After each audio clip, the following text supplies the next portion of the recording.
Hello, this is Father Daniel Kim, Maryknoll Missioner, and welcome to our daily Gospel reading and reflection. Today's Gospel reading is according to St. Luke, chapter 24, verses 13 to 35.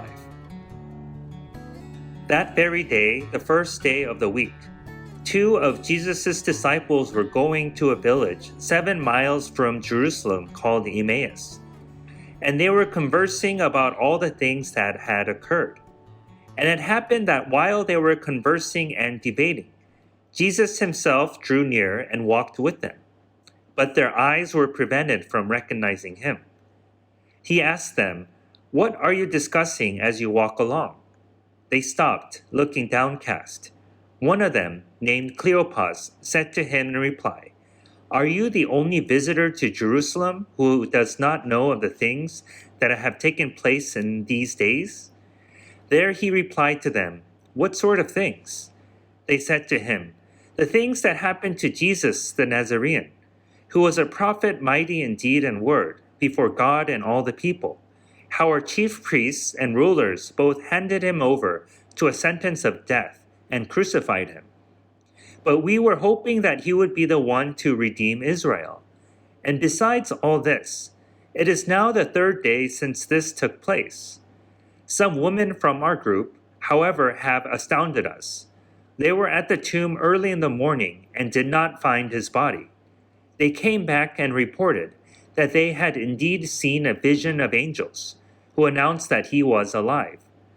Then some of those who went with us to the tomb and found things just as the woman had described, but him they did not see." And how he said to them, "Oh, how foolish you are! How slow of heart to believe all that the prophets spoke! Was it not necessary that the Christ should suffer these things and enter into his glory?" Then beginning with Moses and all the prophets, he interpreted to them what referred to him in all the scriptures. As he approached the village to which they were going, he gave the impression that he was going on farther.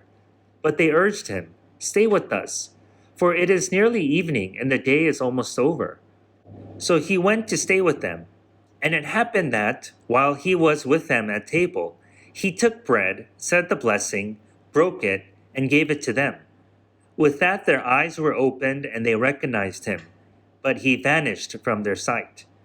Then they said to each other, "Were not our hearts burning within us while he spoke to us on the way and opened the scriptures to us?" So they set out at once and returned to Jerusalem, where they found gathered together the 11 and those with whom who were saying, "The Lord has truly been raised and has appeared to Simon." Then the two recounted what had taken place on the way and how he was made known to them in the breaking of the bread. The Gospel of the Lord. Praise to you, O Lord Jesus Christ. The road to Emmaus is a beautiful story of encountering the risen Christ through hospitality and the breaking of bread. As human beings, we are wired to be social, and it is through exercising this aspect of our nature that the presence of Jesus is realized within our midst. At times, fear and uncertainty might cloud our ability to notice Jesus, but transcending these doubts and lending a helping hand to another refocuses our vision to see that Jesus was present with us all along. Ultimately, the road to Emmaus is a story of hope and transformation.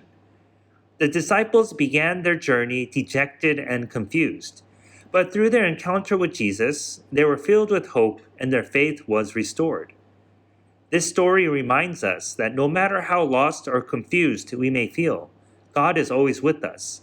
And if we open our hearts to him, he can transform our lives and fill us with hope and joy. Thank you for listening to today's Gospel reading and reflection. Please be sure to tune in again tomorrow. Have a blessed and wonderful day. If you enjoyed today's Gospel reading and reflection, please make sure that you subscribe wherever you're listening to podcasts. Also, if you know somebody who may find value in today's reading, please make sure that you share it with them. To learn more about how you can support the work that Maryknoll does around the world, please visit us at maryknollsociety.org.